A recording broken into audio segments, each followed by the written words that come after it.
These motor vibrators come with two very short wires, and you almost always are going to need to lengthen them for your project. And there's a little trick that I like to use on these to make them longer. So first of all, you cut your wires to the length you need. I cut these about 10 inches, but yours may be quite a bit longer. And you'll notice that these wires at the moment are the same length. What I like to do is to cut one of them shorter, and I'll show you why at the end of this.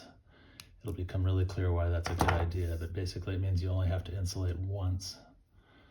And so we cut that off, strip it. We're going to twist these together and solder them. So now our wires are soldered on there, and all we need to do is insulate it.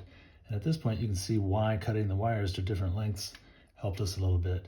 We need to put insulation on them so they don't short out, and by keeping them away from each other, I only have to put one piece of insulation on. So I've got my heat shrink tubing here, and I just slide that on over the wires.